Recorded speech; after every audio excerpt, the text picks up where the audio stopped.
Hello my dear friends, आज हम start करने जा रहे हैं अपने 12th का chapter number 1 that is relation and functions.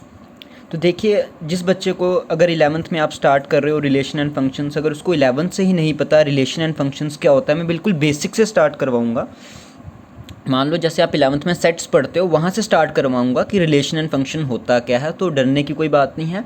तो जो बच्चे बिल्कुल स्टार्ट कर रहे हैं 12th का, पहला चैप्टर ही रिलेशन फंक्शन है, होप सो, क्योंकि लॉकडाउन के टाइम अगर आपने मैट्राइसिस एंड डिटर्मिनेंट्स कर लिया है तो इस चैप्टर में बच्चों को प्रॉब्लम आती है। अगर वो भी नहीं किया तो नो प्रॉब्लम, मैं वो भी करवाऊँगा। तो हम पहला चैप्टर स्टार्ट कर रहे हैं रिलेशन एंड फंक्शंस। तो हम जल्दी से एक रिवीजन मार लेते हैं जो आपने अपनी क्लास 11th में चीज़ें पढ़ी हुई हैं उनके रिगार्डिंग। तो पहली चीज़ जो आप 11th क्लास में आते ही जो पहला चैप्टर आप पढ़ते हो that is first chapter is sets. ठीक है, तो यहाँ पे देखिए मैंने डेफिनेशन लिखी है। सेट की डेफिनेशन क्या होती है? Collection of well defined and distinct objects is called set. यानी जो भी आप कलेक्शन करते हो वेल डिफाइंड ऑब्जेक्ट्स की, ये नहीं कि ऐसे किसी भी आप नंबर्स आपने रैंडमली उठा दिया। अगर आप ऊपर नेचुरल नंबर्स लिख रहे हो बट उसके अंदर आपने होल नंबर भी डाल दिए, रैशनल भी डाल दिए, इररेशनल में डाल दिए, तो वो कलेक्शन ऑफ नेचुरल नंबर कैसे बनेगी? अगर आप किसी भी चीज़, अगर आप collection of cold drink bottles कर रहे हो तो इसमें आप ये नहीं है कि वाइन बॉटल भी डाल दो, ठीक है ना। तो इसी तरह जो भी आपको कलेक्शन करनी है वो वेल डिफाइन होनी चाहिए। मीन्स आपको अच्छे से पता होना चाहिए कि आप किस चीज़ की कलेक्शन कर रहे हो।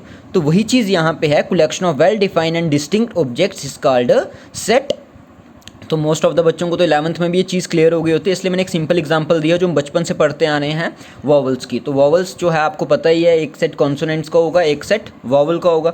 तो सेट में हमने जो नंबर लिए हैं AEIOU, ये तो वेल डिफाइन है, एक तो वेल डिफाइन है, मीन्स ये सब नंबर्स, ये सब अल्फ़ाबेट्स जो हैं, सॉरी, ये आपके क्या हैं? वॉवल्स। और ये डिस्टिंक्ट भी हैं, मीन्स E से अलग है, I O से अलग है और U O से अलग है। और नेक्स्ट सेट देखिए जो मैंने बनाया है 2 4 6 8, ये आपको पता है number which are divisible by 2, या तो हम इनको इवन नंबर का सेट भी कह सकते हैं। ठीक है, तो होप सो आपको सेट की जो डेफिनेशन है वो क्लियर हो गई होगी। अगर आपको नोट डाउन करना है तो आप वीडियो पॉज करके नोट डाउन कर सकते हैं। ठीक है, next we move on to ordered pair. तो जैसे नाम से ही पता लग रहा है ordered pair, pair means group, जोड़ा, है ना। अब यहाँ पे ये नहीं बोलोगे जैसे आप कपल्स के ग्रुप बना देते हो वो भी एक पेयर है, मम्मी पापा हो गए वो एक पेयर है, फ्रेंड्स हो गए वो एक पेयर है। ठीक है, तो यहाँ पे स्टार्ट करेंगे। पेयर बनाने के लिए देखिए दो चीज़ें होना बहुत ज़रूरी हैं, ठीक है, तभी आप उसको पेयर कहलाओगे। Let A and B B any two non empty set, then order pair is arrangement of sets A and B in a definite order. तो आपको जो है A और B एक दो नॉन एम्प्टी सेट होने चाहिए, क्योंकि अगर सेट ही एम्प्टी हुए, सेट के अंदर हुआ ही कुछ नहीं, तो पेयर कैसे बनाओगे? ठीक है, तो वही चीज़ आ गई। अब आपको जो है दो नॉन एम्प्टी सेट होना ज़रूरी है एक ऑर्डर पेयर बनाने के लिए। तो जो ऑर्डर पेयर और एक डेफिनेट ऑर्डर में, मीन्स जैसे कि मैंने यहाँ पे आपको देखो एक डेफिनेशन दी हुई है, it is denoted by AB, small braces में लिखा है A कॉमा B। जो आपका A है वो किससे बिलोंग कर रहा है? वो बिलोंग कर रहा है सेट A से। और जो आपका B है वो किससे बिलोंग कर रहा है? वो बिलोंग कर रहा है सेट B से।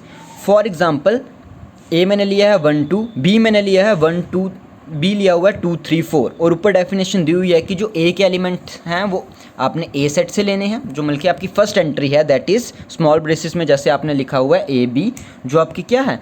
First entry A। तो A आपने कहाँ से लेना है? A से। और जो ये B है, ये B आपने कहाँ से लेना है? B सेट से। तो A 1 2 है और B है 2 3 4, तो ऑर्डर पेयर कैसे बनेंगे? 1 2 1 3 1 4 2 2 2 3 2 2 2 3, और यहाँ पे लिया है 2, और ये यहाँ पे आपका 1 नहीं आएगा, यहाँ पे आपका 4 आएगा। 1 कैसे आएगा? क्योंकि अगर यहाँ पे 1 लिखोगे वो तो गलत हो जाएगा, क्योंकि ये जो है B सेट की जगह है। तो यहाँ पे जो भी वैल्यू आएगी वो किससे रिगार्डिंग आएगी? B से। और जो आपकी पहली एंट्री आएगी वो किसके रिगार्डिंग आएगी? A के। तो होप सो आपको जो है ऑर्डर पेयर का कंसेप्ट भी क्लियर हो गया होगा कि ऑर्डर पेयर क्या है। उसके बाद एक मैंने नोट लिखा है, ये भी आपको लिखना है। If A set has M elements and B has, if a set A has M elements and B has N elements, then total number of order pairs are M cross N। तो ये जो है आप 11th में पढ़ते आ रहे हो, अगर एक सेट है उसमें M एलिमेंट्स है मान लो, और जो B सेट है उसमें कितने एलिमेंट्स है? N एलिमेंट्स है, then total number of order pair कितने बनेंगे? M cross N। में यही डेफिनेशन ऊपर यूज़ कर देता हूँ। A में कितने एलिमेंट हैं आपके पास? 2, और B में कितने एलिमेंट्स हैं? 1 2 3, तो यानी M आपका 2 आ गया, N आपका 3 आ गया। तो ऑर्डर पेयर टोटल कितने बनेंगे? M cross N 2 × 3 which is equal to 6। तो ये चीज़ जो है आपको कम्पिटिटिव में पूछ सकते हैं, तो इसलिए ये चीज़ मैंने यहाँ पे मेंशन की है। नेक्स्ट आपका आ गया कार्टीजन प्रोडक्ट। तो नाम से ही पता लग रहा है प्रोडक्ट मीन्स मल्टीप्लाई। तो यहाँ पे एक चीज़ मैंने लिखी हुई है डेफिनेशन, अगेन आप देख सकते हो, let A and B be यानी two sets then their Cartesian product is denoted by A cross B या बी क्रॉस ए। अब आप 2 × 3 करो एंड 3 × 2 करो, कहलाता तो वो प्रोडक्ट ही है। बट इसमें सेट्स में थोड़ी सी प्रॉब्लम ये हो जाती है कि कॉम्यूटेटिव बनाने के चक्कर में आपको एक चीज़ याद रखें, जब आप ए क्रॉस बी लिख रहे हो तब जो पहली एंट्री है वो किससे ले रहे हो आप, सेट ए से। और जब आप बी क्रॉस ए लिख रहे हो तो जो आप पहली एंट्री है वो किस सेट से लोगे, बी से। जैसे मैंने डेफिनेशन में लिखा हुआ है A cross B is equal to A B such that A belongs to A, यानी जो पहली एंट्री है ये वाली ए बिलोंग्स टू ए, वो आपकी कहाँ से है, सेट नंबर फर्स्ट सेट से। और B belongs to B means जो सेकंड एंट्री है वो कहाँ से है, सेट बी से। जब आप बी क्रॉस ए लिख रहे हो तब ऑर्डर पेयर क्या बन जाएगा, बी ए, दैट इज़ जो फर्स्ट सेट है, जो फर्स्ट एंट्री है बी वो फर्स्ट सेट को बिलोंग करेगी और जो सेकंड एंट्री है ए वो सेकंड सेट को बिलोंग करेगी। ठीक है, फॉर एग्जांपल ए, ये देखिए सिंगल लिखा हो, अगर आपने 11th में आपको याद हो तो हम इसको क्या बोलते थे जब एक एलिमेंट होता है, दैट इज सिंगलटन सेट।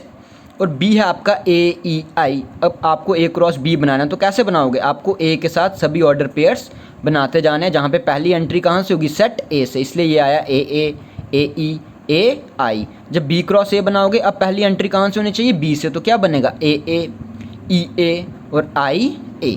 तो होप सो अभी तक जो हमने किया था यहाँ तक आपको क्लियर हो गई होंगी चीज़ें कि हमारा सेट्स क्या होते हैं, ऑर्डर पेयर क्या होता है, कार्टीजन प्रोडक्ट क्या होता है। तो आप ये अपने पास नोट डाउन करके रख सकते हैं। ठीक है, नोट्स मैंने बनाए क्योंकि ऐसे लिख के समझाऊंगा तो वीडियो की लेंथ काफ़ी लंबी हो जाएगी और टाइम बहुत लगेगा, इसलिए मैंने ये कोशिश की कि मैं पहले ही सेटअप करके रख लूँ ताकि आपको भी ईजी हो जाए और वीडियो की लेंथ भी छोटी रहे। तो नेक्स्ट आपका जो है, नेक्स्ट चीज़ आपकी है रिलेशन। देखिए अब नेक्स्ट चीज़ कार्टीजन प्रोडक्ट के बाद हम मूव करते हैं रिलेशन को। तो ऐसे तो यहाँ पे तो अलग अलग रिलेशन होते हैं, कोई फ्रेंड्स में रिलेशन है, कोई आपका मम्मी पापा से रिलेशन है, कोई आपकी रिश्तेदारी है, जो भी है। ठीक है, सेट्स में रिलेशन का कैसे काम होता है, पहले तो जो रिलेशन है वो कहाँ से निकलेगा, पहले जो आपको क्या करना है, देखिए हम स्टार्टिंग से चला, पहले सेट्स आए फिर ऑर्डर पेयर आए और उन दोनों की हेल्प से हमने कार्टीजन प्रोडक्ट बनाया। उसके बाद सिस्टमेटिकली वे में हम आगे बढ़ेंगे और हमारी थर्ड चीज़ जो आएगी वो आएगी रिलेशन। अगर मैं कोई दो सेट्स ले रहा हूँ then relation R from A to B तब कहूँगा जब आर जो है वो सबसेट होगा ए क्रॉस बी का। तो सबसेट भी आपने 11th में पढ़ा हुआ है, जो एक बड़े सेट का पार्ट होता है हम उसको क्या बोलते हैं, सबसेट। तो जो आर है वो सबसेट है ए क्रॉस बी का, R from B to A is a subset of B cross A. ठीक है, यहाँ पे जो आर सबसेट है वो है ए क्रॉस बी का, मीन्स ए क्रॉस बी जो आपने पीछे बनाया हुआ है उसके आप किसी भी ऑर्डर पेयर को अगर उठा लोगे तो वो पूरे ए क्रॉस बी में आएगा ना, तो वो ए क्रॉस बी का क्या हो जाएगा, सबसेट। तो इसी के लिए एक एग्जांपल हम यहाँ पे करेंगे आगे, तब आपको समझ आ जाएगा। नोट के साथ देखिए, if A B belongs to R, अगर ए बी यानी कोई ऑर्डर पेयर आर में बिलोंग कर रहा है that means A is related to B. इसका क्या मीनिंग है कि ए बी से रिलेटेड है बाय रिलेशन, जो रिलेशन है by A related to B. इस तरह से आपने डिनोट करना है कि ए जो है वो बी से रिलेटेड है। अब देखिए फॉर एग्जांपल ए दिया हुआ मैंने 1 2 3, बी दिया हुआ है 2 3 4। तो अगर आप इसका ए क्रॉस बी बनाओगे तो क्या बनेगा, पहले तो ए क्रॉस बी में कितने एलिमेंट्स होंगे, यानी इसमें कितने ऑर्डर पेयर बनेंगे। अगर ये 3 है, 1 2 3, 3 एलिमेंट्स ही हैं, 3 एलिमेंट्स ही हैं, तो 3 × 3 यानी जो आपके ऑर्डर पेयर बनेंगे वो बनेंगे 9, है ना। और 9 ऑर्डर पेयर में कैसे लिख सकता हूँ, अगर मैं रफली यहाँ पे आपको दिखाऊँ मैं इस तरह लिखूँगा 1 2 1 3 1 4, है ना, 2 2 2 3 2 4, फिर 3 1 3 2 3 3 3 4। उसके बाद अब रिलेशन क्या होगा, रिलेशन मैंने देखिए यहाँ पे लिखा हुआ है, आपको इस तरह का रिलेशन चूज़ करना है, X Y, X means first entry, Y means second entry, such that X is equal to Y, means ऐसे ऑर्डर पेयर चूज़ करो जो आपस में क्या हो, इक्वल, और जो फर्स्ट एंट्री है वो सेट ए से बिलोंग होनी चाहिए और जो सेकंड एंट्री है वो सेट बी से। अब इनमें देखिए जो मैंने ए क्रॉस बी टोटल बनाया इसमें ऐसे ऑर्डर पेयर कौन से हैं जो एक दूसरे के इक्वल हैं, जैसे ये देखिए 2 2 इक्वल है, यहाँ पे 3 3 इक्वल है, 2 ही ऑर्डर पेयर हैं तो वो मैंने रिलेशन लिख दिया 2 2 और 3 3। अब जो ये हैं आर, ये किसका सबसेट आया मेरा, ए क्रॉस बी का, क्योंकि ये जो मैंने बनाया है मेरा ए क्रॉस बी था ना ये चीज़, तो ए क्रॉस बी जो है आर किसका सबसेट हो गया, ए क्रॉस बी का। और जो ये है आपस में ये नंबर इससे किस तरह रिलेटेड है, X is equal to Y, यानी इस रिलेशन के साथ। नेक्स्ट रिलेशन मैंने देखिए एक और एग्जांपल दी है ए अपॉन बी। ऐसा रिलेशन चूज़ करो कि आप फर्स्ट एंट्री को अगर सेकंड एंट्री से डिवाइड करो तब आपका जो है रिजल्ट क्या आए 1। तो वही चीज़ मैंने की है, तो यहाँ पे भी आपका रिजल्ट क्या आ गया 1। थर्ड मैंने ऐसा रिलेशन चूज़ करने को बोला है कि आप पहली दोनों एंट्रीज को ऐड करो और उनका सम जो है वो लेस देन 7 आए। तो देखिए कितने बड़े ऑर्डर पेयर बन गए, 1 2 3 4 5 6 7 8, ऑलमोस्ट सभी बन गए हैं। ठीक है, 1 2 बन गया, 1 3 बन गया। इसमें तो चलो 1 4 लिखा नहीं है, बट 1 4 लिखा हुआ है, 1 4 भी आएगा। 2 2 है, 2 3 है, 2 4 है, देन आपका 3 2 है, 3 3 है, 3 4 लिखना, 3 4 नहीं लिखा है, तो 3 4 जो है वो इक्वल टू 7 हो जाएगा। यहाँ पे हमें स्ट्रिक्ट इनइक्वालिटी बोला है 7, तो इसलिए मैंने 3 4 इंक्लूड नहीं किया है। तो वो भी ए क्रॉस बी से लिए, तो आर जो है वो किसका सबसेट हो गया, ए क्रॉस बी का। और ये ऑर्डर पेयर आपस में किस तरह रिलेटेड हैं कि आप इनका सम करोगे तो सम क्या आएगा 7। तो ये होता है रिलेशन फॉर्म करना, मीन्स आपस में इनका क्या रिलेशन है। जैसे आप अगर किसी को इंट्रोड्यूस करते हो तो आप इंट्रोड्यूस कर सकते हो किसी को कि मेरी गर्लफ्रेंड है, ये मेरा फ्रेंड है, तो ये मेरे पापा हैं। मीन्स आप किसी ना किसी रिलेशन से इंट्रोड्यूस करोगे ना। अगर आपका डॉगी ही है तो आप उसको भी किसी ना किसी रिलेशन से ही इंट्रोड्यूस करोगे। आप डायरेक्टली ऐसे थोड़ी बोल दोगे कि आप कोई जिसको आप जानते नहीं हो तो आप उसको कैसे बोल दोगे ये मेरा कुछ लगता है ना। तो इस मीन्स इसी तरह ये ऑर्डर पेयर है, इनका आपस में कुछ ना कुछ रिलेशन होना ज़रूरी है। नेक्स्ट अगेन मैंने एग्जांपल दी है ए और बी नेचुरल नंबर होने चाहिए। तो ढेर सारे एग्जांपल्स हैं, आप चेक कर सकते हो, आपको खुद भी समझ आ जाएगा कि ऐसे दो ऑर्डर पेयर लो जो क्या होने चाहिए नेचुरल नंबर्स। तो इसमें तो सभी आ जाएंगे। उसके बाद मैंने लिया कि दो ऑर्डर पेयर का डिफरेंस जो है वो या तो 1 या 1 से क्या होना चाहिए छोटा। तो 1 और 2 का डिफरेंस 1, 3 और 4 का डिफरेंस 1। आप इसमें ये नहीं चेक करो कि -1 है +1 है। डिफरेंस मीन्स अंतर। जैसे मेरे और आपकी एज में 10 ईयर्स का डिफरेंस है, तो आप मेरी एज फर्स्ट रखोगे, अपनी एज से माइनस करोगे, ऐसा कुछ नहीं है। बट हाँ, यहाँ पे अगर मैंने मेंशन किया है x - y, तो इसमें आपको फर्स्ट ऑर्डर पेयर से सेकंड को ही माइनस करना है, तो वो लेस देन 1 आएगा। 2/3 भी 1 से कम है, 2/4 भी 1 से कम है। अगर मैं यहाँ पे लिखता y - x, तब ये वाली एंट्री नहीं आनी थी, ठीक है ना, क्योंकि 4 - 2 2 हो जाता, और 2 जो है वो 1 से क्या है छोटा नहीं है, तो मैं इसको 4 2 नहीं लिख सकता हूँ। उसके बाद मैंने बोला ऐसा रिलेशन बताओ जिसमें दोनों का प्रोडक्ट 15 आए, बट यहाँ पे कोई भी ऐसा नंबर नहीं है कि अगर आप इन ऑर्डर पेयर का प्रोडक्ट करोगे तो 15 आए। 2 1 2 आएगा, 3 1 3 आएगा, 4 1 4 आएगा। ठीक है, होप सो आपको अभी तक रिलेशन जो है वो अच्छे से क्लियर हो गया होगा कि रिलेशन क्या है, सेट्स क्या हैं। आज तो हम इंट्रोडक्शन पढ़ेंगे अपने पहले चैप्टर का, ताकि आपको अच्छे से, क्योंकि बार बार ये टर्म्स आगे यूज़ होंगी, तो आज आप इनको अच्छे से नोट डाउन करो और अपने दिमाग में बिठा दो। नेक्स्ट आपका जो स्टार्ट है वो है एम्प्टी रिलेशन। नाम से ही पता लग रहा है एम्प्टी मीन्स खाली। तो ए रिलेशन अभी बता दिया, और on a set A is called a empty relation if no element of set A is related to any element of set B. यानी जब कोई सेट आपस में ही रिलेट नहीं करेगा तो उनके बीच का रिलेशन एम्प्टी है। फॉर एग्जाम्पल, जैसे कि कोई भी थर्ड पर्सन है, स्ट्रेंजर है आपके लिए, आप उसको जानते नहीं हो जब तक वो आपका फ्रेंड नहीं बना है या कुछ नहीं है, तो आपका उसके साथ रिलेशन क्या है, आपका उसके साथ रिलेशन एम्प्टी है, क्योंकि आप तो उसको अच्छे से जानते ही नहीं हो अभी, है ना। तो इसी तरह से जैसे ए क्या है आपका एग्जांपल दिया 1 2 3, तो R is a relation from A to A. अगर कोई रिलेशन इस तरह का डिफाइन करने को बोला X Y equal to -16, X Y means देखिए एक ही सेट दिया, और आपको 11th में पता है जब एक सेट दिया हो तो उसका रिलेशन कैसे निकालते हैं, इसका कार्टेशियन प्रोडक्ट बनाएंगे ए क्रॉस ए। तो R is a subset of A cross A, means आपको ऐसा नंबर चूज़ करने हैं, आप नंबर इसी में से चूज़ करोगे क्योंकि एक ही सेट दिया मैंने एग्जाम्पल में, क्यों दोनों का प्रोडक्ट -16 है। बट इसमें तो कोई ऐसा नंबर नहीं है, 1 की मल्टीप्लाई 1 से करोगे 1 आएगा, 1 की मल्टीप्लाई 2 से करोगे 2 आएगा, 1 की मल्टीप्लाई 3 से करोगे 3 आएगा, 2 की 2 से करोगे 4 आएगा, 3 की 3 से करोगे 9 आएगा। तो ऐसा कोई नंबर ही नहीं है कि जिसकी आप मल्टीप्लाई करो तो आपका रिजल्ट क्या है -16। Next we move on to universal relation. नाम से ही पता लग रहा है यूनिवर्सल रिलेशन, ये वो रिलेशन है, a relation R on a set A is called universal relation if each element of set A is related to every element of set A. For example मैं आपको मैथमेटिकली नहीं एक general example दूँ, जैसे हम सब क्या हैं, अगर एक जनरल एग्जांपल पूछे, अगर हम इंडिया में हैं तो हम सब इंडियन हैं, तो उसी तरह से ये हमारा रिलेशन है अपनी कंट्री के साथ, है ना, ये दैट इज़ यूनिवर्सल रिलेशन। उसमें आप अलग नहीं हो, मैं अलग नहीं हूँ। तो उसी तरह में यहाँ पे रिलेशन की एक एग्जांपल दिया है कि आर जो है वो सबसेट है किसका, ए क्रॉस ए का। तो हर एलिमेंट जो है वो इसी सेट में आएगा। अगर x - y जो है उसने क्या बोला, x - y is an integer, तो ज़रूरी नहीं है कि जो इंटीजर आपका आए, जैसे मैं 1 को लूँगा तो 1 - 1 0 आएगा, तो आप बोलोगे सर 0 तो इसमें बिलोंग नहीं करता। उसने यहाँ पे ये नहीं लिखा कि x - y is equal to a, कि वो जो है इन दोनों का डिफरेंस a सेट वाले ही एलिमेंट्स आने चाहिए। उसने सिंपल बोला है कि x को y से माइनस करो तो जो आपका रिजल्ट आए तो वो आपका क्या है, इंटीजर। तो आप 1 को 1 से माइनस करोगे तो 0 आएगा, तो 0 इज़ एन इंटीजर। 2 को 1 से माइनस करोगे तो 1 आएगा, 1 इज़ एन इंटीजर। 3 को 1 से माइनस करोगे 2 आएगा, 2 is an integer. 3 minus 3 equal to 0, तो 0 इज़ एन इंटीजर। ठीक है, तो ये था आपका यूनिवर्सल रिलेशन। अब हम स्टार्ट कर रहे हैं सबसे मोस्ट इंपॉर्टेंट टॉपिक जो आपके इस पूरे चैप्टर का बेस है, जो आपको अच्छे से आना चाहिए, तभी आपकी फर्स्ट एक्सरसाइज होगी, that is types of relation. तो पहला रिलेशन जो है नाम से पता लग रहा है, रिफ्लेक्सिव। ठीक है, अब आप एक चीज़ दिखाओ, अब हम एक चीज़ पढ़ते हैं, रिफ्लेक्शन। रिफ्लेक्शन क्या होता है, अपनी ही परछाई, तो उसी से ये वर्ड निकला है रिफ्लेक्सिव, है ना। तो अगर आप क्रिकेट या कुछ और चीज़ देखते हो तो उसमें बोलते हैं रिफ्लेक्स एक्शन, मीन्स जैसे कोई चीज़ मैंने आप पे फेंकी तो आप कितनी जल्दी उसको ब्लॉक करते हो या रोकते हो, आपके एकदम से आ गया रिफ्लेक्स एक्शन। यहाँ पे रिफ्लेक्सिव का मीन्स यूज़ हो रहा है आपका रिफ्लेक्शन से, कि उसी चीज़ की परछाई या शेडो।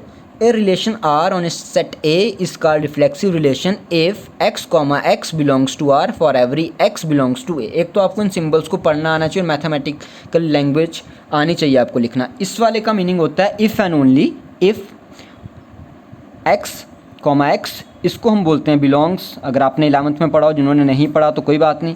इस सिंबल को हम बोलते हैं फॉर एवरी या for all, for every x belongs to A। तो मैंने A सेट लिया है 1 2 3। अब मेरा A क्रॉस A बनेगा सबसे पहले, तो A क्रॉस A तो बनेगा 1 1 1 2 1 3, 2 1 2 2 2 3, 3 1 3 2 3 3।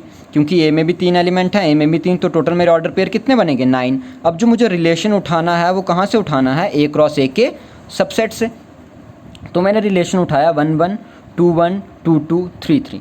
अब ये रिलेशन जो है, ये जो मैंने उठाया रिलेशन है, ये रिफ्लेक्सिव कब बनेगा, जब एक ही एंट्रीज हैं जो 1 1 2 और 3।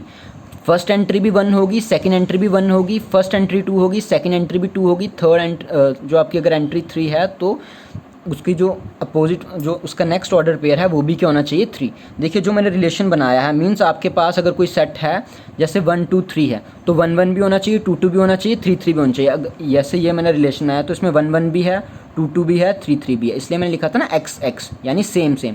अगर इसमें से मान लो 3 3 मिसिंग हो जाता तो क्या रिफ्लेक्सिव होता, तो आप बोलते हैं नो सर ये रिफ्लेक्सिव नहीं है। ये 3 होने चाहिए, बाकी एक्स्ट्रा इसमें जितने मर्जी हों उससे हमें कोई लेना देना नहीं है, बट ये 3 मस्ट होने चाहिए। मीन जो भी आपको ऑर्डर पेयर दिया है उसके साथ सेम वाला ऑर्डर पेयर होना, सेम नंबर होना ज़रूरी है। जैसे अगर मैं यहाँ पे 1 2 3 अगर मैं एक और नंबर ऐड कर दूँ 1 2 3 4, तो अब मैं रिलेशन बनाऊँ तो 1 1 2 2 3 3 और 4 4 का होना ज़रूरी है। बाकी आप जो मर्जी एंट्री लो 4 1 4 3 4 2, उसका लेना देना कुछ नहीं है, बट जो आपका ए सेट है ना उसके जो एलिमेंट है उसकी सेम एंट्री का होना ज़रूरी है। It is reflexive. क्यों, बिकॉज ये आपको पता है, बिकॉज का सिंबल आप 10 से पढ़ते आ रहे, 1 2 3 बिलोंग्स टू ए। ये 3 जो नंबर थे ये ए सेट में बिलोंग करते थे, तो उनके साथ जो उनकी सेम एंट्री मीन्स रिफ्लेक्शन 1 की रिफ्लेक्शन 1 होगी ना, 2 की रिफ्लेक्शन 2, 3 की रिफ्लेक्शन 3, इस तरह याद रख लो। वो तीनों जो एंट्रीज़ हैं वो आपके आर में प्रेजेंट हैं। अगर मैं आर को 1 1 2 2 लिखूंगा तो रिफ्लेक्सिव नहीं है। क्यों नहीं है, बिकॉज जो 3 3 वाली एंट्री है वो मिसिंग है। 3 3 जो है वो आर में बिलोंग नहीं करता, इसको बोलते हैं does not belongs to R. अब हम मूव करेंगे अपने चैप्टर नंबर नेक्स्ट पे। ठीक है, जो आपका नेक्स्ट रिलेशन है, जो आपका नेक्स्ट रिलेशन है दैट इज़ सिमेट्रिक रिलेशन। तो सिमेट्रिक देखो नाम से पता लग रहा है, अगर आप किसी नंबर की सिमेट्री निकालते हो मीन्स उसका अपोजिट, है ना। जैसे हम सिमेट्री निकालते हैं तो किसी चीज़ की अपोजिट कोई चीज़ होती है तो हम उसको बोलते हैं symmetric relation. A relation R on a set A is said to be symmetric relation if and only if AB belongs to R implies that BA belongs to R for every AB belongs to A। तो definition है, but definition आपको बाद में समझ आएगी, मैं पहले आपको इस तरह समझा दूँ। अगर कोई सेट A है 1 2 3 और उसके रिलेशन मैंने बनाया 1 2, अगर रिलेशन में 1 2 आ गया है तो इसी रिलेशन में 2 1 का आना ज़रूरी है। देखो यहाँ पे 1 2 आया तो यहाँ पे क्या आ गया आपका 2 1। 2 2 का अपोजिट तो 2 2 होता है, इसलिए लिखने की ज़रूरत नहीं है। 1 1 का अपोजिट 1 1 होता है, इसको भी लिखने की ज़रूरत नहीं है। 1 3 आया हुआ तो 1 3 का अपोजिट क्या आया 3 1। तो येस इट इज़ रिफ्लेक्सिव। इसमें आपको ये चेक नहीं करना है, सॉरी इट इज़ सिमेट्रिक। इसमें आपको ये चेक नहीं करना है रिफ्लेक्सिव को लेती हर नंबर का, जैसे ए है तो 2 1 होना चाहिए 3 1। जो रिलेशन में एक बार ही नंबर आ गया है उसका अपोजिट होना चाहिए, क्योंकि यहाँ पे यही लिखा है मैंने, if A B belongs to R means अगर 1 2 रिलेशन में है तो बी ए भी रिलेशन में होना चाहिए। बी ए मीन्स 1 2 का उल्टा। अगर मान लो यहाँ पे एक और चीज़ होती 3 1, सॉरी 3 1 तो है, मान लो यहाँ पे होता 3 2, और उसके बाद ये सेट हो गया होता क्लोज, तो अब ये रिफ्लेक्सिव होता, तो अब ये रिफ्लेक्सिव नहीं होता, क्योंकि 3 2 का उल्टा 2 3 जो है वो इस सेट में प्रेजेंट नहीं था, तो दैट मीन्स ये रिफ्लेक्सिव नहीं होगा। बट यहाँ पे तो ऐसा कुछ नहीं था, दैट मीन्स ये चीज़ आपकी रिफ्लेक्सिव सिमेट्रिक है। ठीक है, बार बार रिफ्लेक्सिव वर्ड का यूज़ कर रहा हूँ, तो जहाँ पे रिफ्लेक्सिव किया उसको आप सिमेट्रिक कर देना। तो ये चीज़ आपकी सिमेट्रिक रिलेशन है, क्योंकि जो भी आपका ऑर्डर पेयर रिलेशन में आया उसका अपोजिट प्रेजेंट था। अगर इसी में आप 3 2 एक और ऑर्डर पेयर आया था 3 2 और अपोजिट 2 3 उसमें प्रेजेंट नहीं होता, तो हम उसको सिमेट्रिक रिलेशन नहीं बोलते। अब यूज़ कर रहा हूँ रिफ्लेक्सिव का। तो अब देखिए क्या ये रिलेशन रिफ्लेक्सिव है, तो ये रिलेशन रिफ्लेक्सिव नहीं है। क्यों? क्योंकि इसमें 1 1 है, 2 2 है, बट 3 3 नहीं है।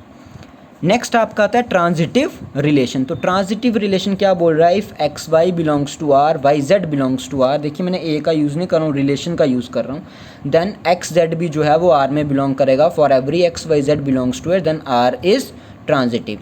If X Y belongs to R, Y Z belongs to R, but X Z does not belongs to R, then R is not transitive. तो ये कैसे आपको समझ आएगा, ये तो इस तरह आपको एग्जाम्पल के थ्रू पहले समझ आएगा। आप एग्जाम्पल देखिए, उसके बाद आपको डेफिनेशन अपने आप समझ आ जाएगी। एग्जाम्पल क्या है, मैंने लिया है A1 2 3।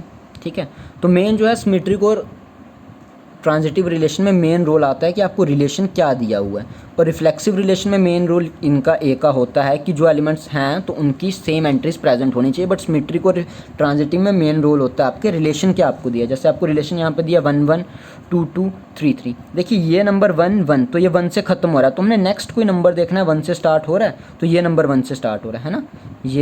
ये नंबर 1 पे ख़त्म हुआ, ये नंबर 1 से स्टार्ट हुआ, यानी 1 1 1 2। ये और ये आपस में मर्ज हो जाएंगे, तो आपके पास जो एंट्री बची वो क्या बची है, एक इस 1 को ले लो, एक इस 2 को ले लो, तो वो बचा 1 2। तो इस तरह 2 नंबर मर्ज हो गए, तीसरा नंबर बना 1 2। तो ये आपका क्या था एक्स वाई, ये आपका क्या था वाई जेड, और ये आपका क्या बना एक्स जेड। तो एक्स वाई वाई जेड जो है वो रिलेशन में प्रेजेंट थे। तो अब आपको चेक करना है कि क्या एक्स जेड रिलेशन में प्रेजेंट है, तो 1 और 1 1 और 2, तो 1 1 मर्ज हो गए तो बना 1 2, तो 1 2 तो यही है, तो यस ये रिलेशन में है।